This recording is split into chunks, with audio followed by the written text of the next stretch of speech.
तो चलें तीरथ। जब सब कुछ खत्म हो गया ना, एक टाइम ऐसा आया जब शिवजी ना बिल्कुल चुप हो गए। उनके मन में ना बिल्कुल गुस्सा नहीं बचा, ना ही उनका किसी से बात करने का मन करता था। बस अकेले अकेले रहने लगे, दुखी रहने लगे।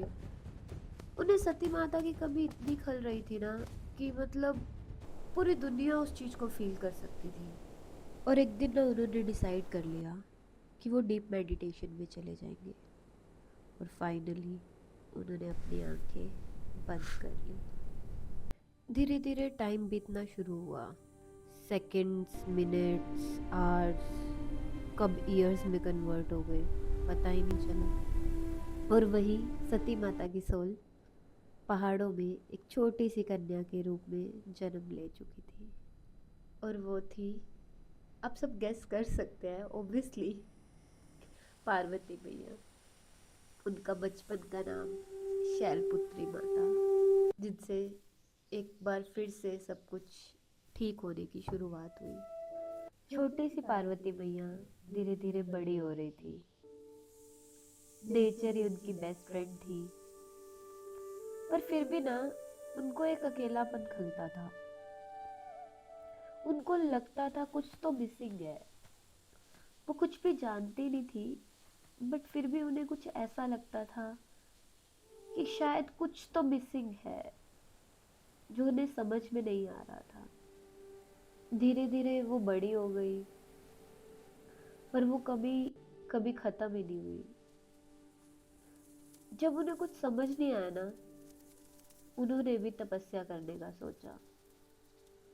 और फिर ब्रह्मचारिणी का जन्म हुआ। वो रूप जब उन्होंने तपस्या के लिए सब कुछ त्याग दिया, घर, महल, और बस नंगे पैर चलती गई। जहाँ उन्हें जगह मिलती वहीं पे वो बैठ जाती और तपस्या करने लग जाती। एक समय बाद वो कैलाश के बहुत पास आकर तपस्या करने लगी। कुछ साल बीते और उनकी शक्ति इतनी पावरफुल हो गई ना कि धीरे धीरे उन्हें कुछ महसूस होने लगा कि जैसे कोई है जो उनका इंतजार कर रहा है। उन्हें वो फील समझ में आने लगी। अब उनकी तपस्या अपने अंतिम चरण पर थी। उन्होंने अपने अंदर की देवी शक्ति को महसूस कर लिया था। वो शांत तो थी, पर अब पहले से ज्यादा शक्तिशाली हो चुकी थी। एंड देन चंद्र जो शांति का प्रतीक है और घंटा जो पावर का प्रतीक है, उनसे मिलकर बनी चंद्र घंटा। इसके बाद वो शिवजी से मिलने पहुंची। आखिरकार एक लंबी तपस्या के बाद वो टाइम आ गया जब शिव और शक्ति फिर से एक दूसरे के सामने थे। और उसी पल में दोनों ने एक दूसरे को अपना लिया। ये सिर्फ मिलन नहीं था, शिव और शक्ति का संगम था। और फिर उन्होंने विवाह का निश्चय किया और धूमधाम से भूत प्रेतों की बारात के साथ शिवजी पार्वती के घर पहुंचे और उनसे विवाह कर उन्हें कैलाश ले गए। शिवजी से मिलकर पार्वती इतनी खुश हुई कि उनकी एक मुस्कान से ही सृष्टि में फिर से जीवन आ गया। ये सिर्फ खुशी नहीं थी, ये सृष्टि का पुनर्जन्म था। और इसी वजह से माँ कुष्मांडा कहलाई। कैलाश पर शिव और पार्वती का मिलन पूर्ण हुआ और उस मिलन के आशीर्वाद से जन्म हुआ कार्तिकेय का, जो स्कंद के नाम से भी जाने गए। और उनके जन्म के साथ ही पार्वती बनी स्कंद की माता, ममता और रक्षा का रूप स्कंद माता। सब कुछ ठीक चल रहा था, लेकिन माँ की इस ममता को राक्षसों ने माँ की कमजोरी समझ लिया और धीरे धीरे बुराई बढ़ने लगी। तब माँ को अपनी शक्ति का एहसास कराना ही पड़ा और तब माँ ने धारण किया कात्यायनी का रूप। माँ ने युद्ध किया और उन राक्षसों पर विजय पाई, लेकिन उसके बाद भी वो रुके नहीं।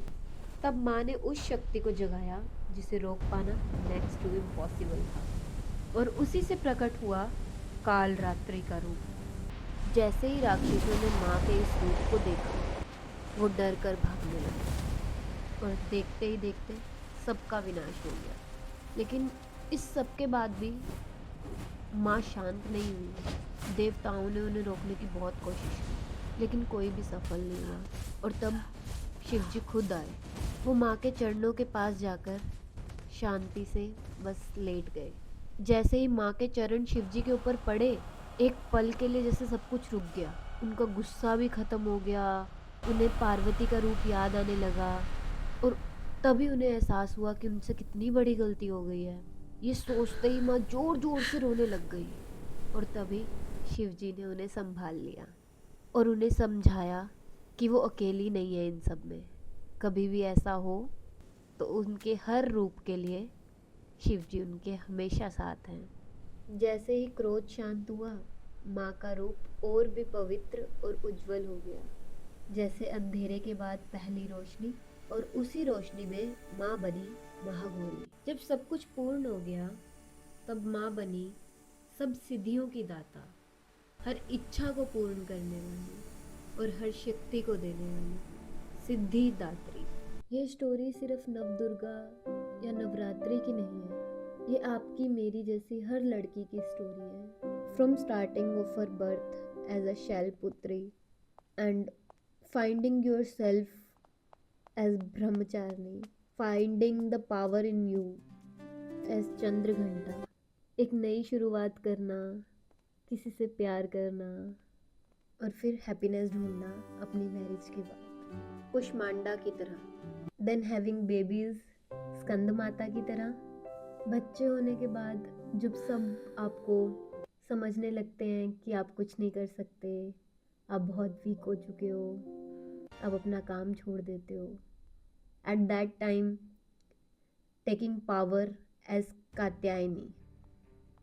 और अगर फिर भी दुनिया में कोई कुछ ना समझे आपको और सब आपको गलत समझें, शायद बहुत बुरे लोग भी मिले, टेकिंग स्टैंड एज कालरात्रि। अगर उस टाइम पे आपके पास शिवजी की तरह एक अच्छा लाइफ पार्टनर है तो वो आपको संभाल लेगा, और अगर आपके पास वो ना हो then be the one for your self, और फिर हैप्पीली एवर आफ्टर महागौरी और सिद्धिदात्री की तरह। सो अपने अंदर की हर उस देवी को जगाना आपके हाथ में है जब ज़रूरत पड़े। इसीलिए हम इंडियन कल्चर में नवरात्रि पूजते हैं, to remind you your inner powers, आपको याद कराने के लिए आपकी हर एक वो शक्ति, to celebrate our Indian women day. Happy Ashtami to everyone.